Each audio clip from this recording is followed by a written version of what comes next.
welcome to my workshop. My name is Darren and this is yet another 3D prints in the workshop. We're going to kick this one off with Jack Duffel's, I hope I'm pronouncing that right, sorry Jack if I didn't, handle for cistainers. They simply called a cistainer front handle, which it is. With a lot of my cistainers I've actually bought these front handles. They're expensive, whereas that's two 3D prints and a piece of a broom pole. Now the broom pole didn't fit to start with, so I took it to the workbench.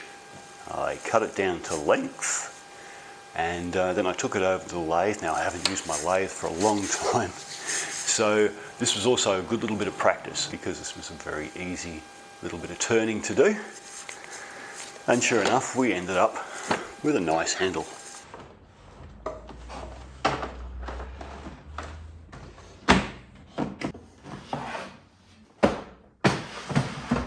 If you've got your cistainers stacked on top of each other, having a handle at the front makes it a lot easier to be able to just pull it out of the stack. From Maker Team, we have these MFT clamp anchors. Let me show you what they're for.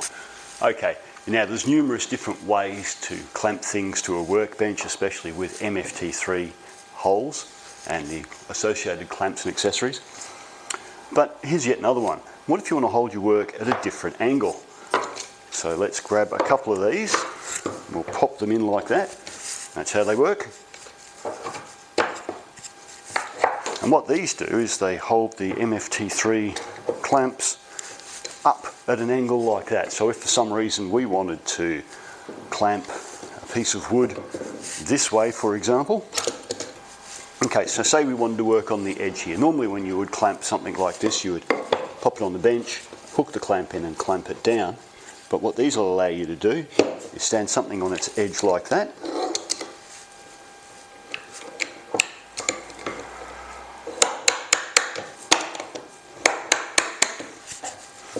And hold it like so.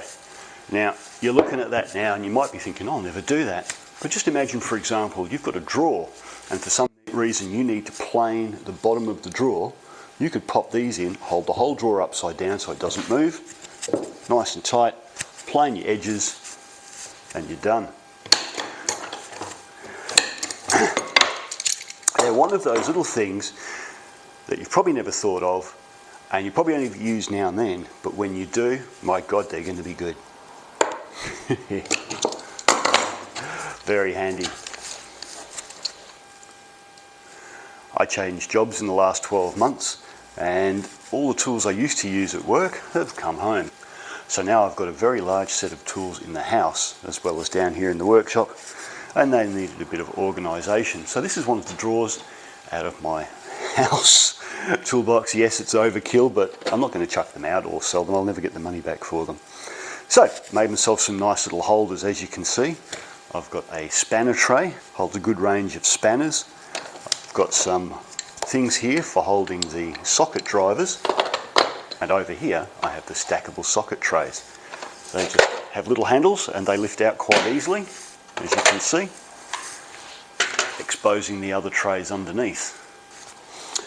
There are 4 trays in total, and each of them have some of these pins for holding your sockets in place and stopping them from sliding around in different sizes. We've obviously, this one's marked, they're all marked. This one's some metric sockets, 1/4 inch drive, as you can see, and we've got the little handle in the middle.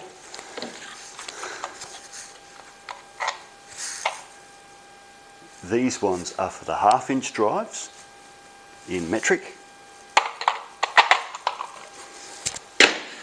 Here we have 1/4 and 3/4 drives, so you can see there's both sizes in here. And I'm using this one for my Imperial. For the one labelled Imperial sockets, we've got 1/2 and 3/4 inch drive mounts there. And this little one here, 1/4 and 3/4 drive.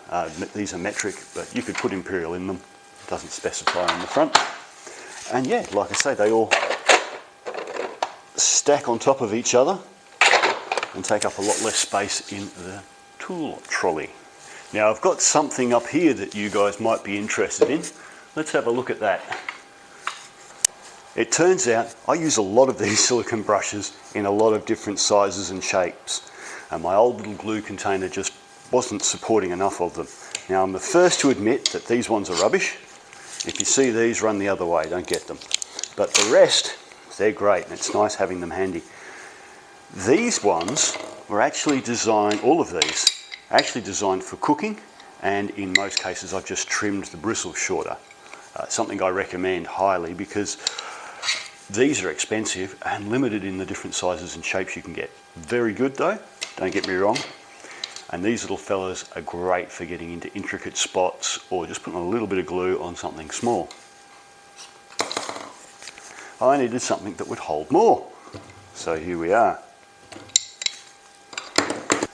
And quite obviously at the front, we've got one of these 16-ounce glue bots. And a dog hair, let's remove that.